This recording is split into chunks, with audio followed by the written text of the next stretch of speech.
Hello guys, and welcome back to the channel. So now guys, the more we learn about this guy, the more concerned we get. I am talking about Malam Buhari's new chief of staff, of course.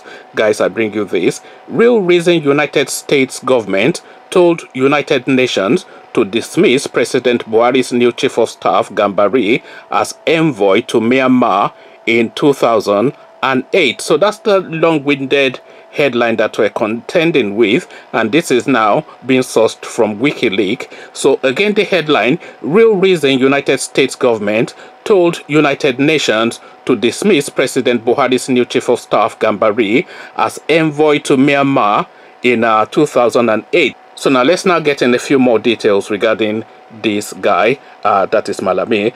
Facts have emerged on why the United States government advised the United Nations to dismiss newly appointed Chief of Staff to President Muhammadu Buhari, Professor Ibrahim Gambari, as United Nations Secretary General's Special Representative to that country in 2008 to help resolve the political crisis in the Asian country. In a WikiLeaks cable seen on Sunday, Gambari, who on May 22nd, 2007 was entrusted with the Good Office's mandate on Myanmar by the United Nations Secretary General, was said to have hampered the progress of the political crisis in that country after stakeholders lost confidence in his ability to remain neutral and be fair to all parties. Neck deep in one of its worst political crises, the Myanmar government had arrested and locked up many perceived political enemies, including pro-democracy activist Aung San Suu Kyi, who was placed under house arrest for promoting human rights and pushing the country to become a democratic state. The United Nations, together with leading world powers, especially the United States, had felt that the best way to bring an end to the crisis in Myanmar was for all political factions to have a robust dialogue and agree on a common way forward. It was for that mission that Gambari was drafted in by the United Nations Secretary General at the time, Ban Ki-moon. But after failing to make any significant progress, especially after some of the stakeholders in that country expressed a lack of confidence in him to be neutral, United States Secretary of State at the time, Condoleezza Rice, on October the 7th, 2008, wrote to the United Nations to have Gambari removed from the Myanmar assignment. Titled The Marsh Request: Replacement of SRSG Gambari for Burma Mission. The classified document reads in part: the department views the Good Office's mission of the United Nations Secretary General's Special Representative to Burma as an important vehicle for encouraging democratic progress in Burma. So Burma is Myanmar. So it used to be called Burma, but it's now called Myanmar. So it's the same country. Consequently, the department has viewed with growing concern the lack of progress on core political steps that the UNSC, so UNSC will be the Security Council, called on Burma to take, such as the immediate release of political prisoners and the opening of a meaningful, time-bound political dialogue with democratic and ethnic minority leaders, in particular with Aung San Suu Kyi, over the course of SRSG Gambari's 4 missions to Rangoon. So Rangoon will be the capital of Myanmar, I am guessing. Indeed, it appears that Gambari's access to regime officials and ability to secure results has only contracted over the course of these missions. His access to democratic leaders has been constrained by both the regime and, more recently, a loss of confidence in Gambari amongst leaders of the democracy movement.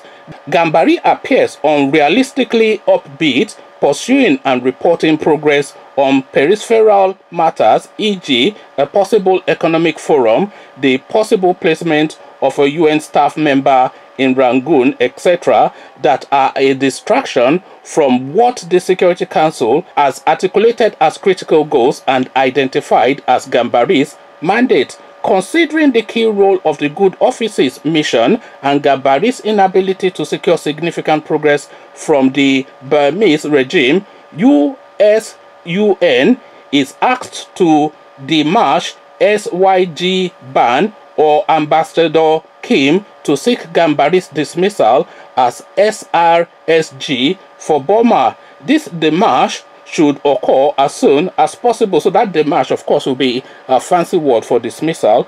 Over time, the United States has become increasingly concerned that the United Nations Good Office's mission in regards to Burma is in dire jeopardy. Special Representative Gambari's fourth and latest trip to Burma continued a disturbing pattern of regime-managed itineraries, restricted access to key regime officials and activists, and complete lack of progress on critical issues that form the core of Gambari's mandate.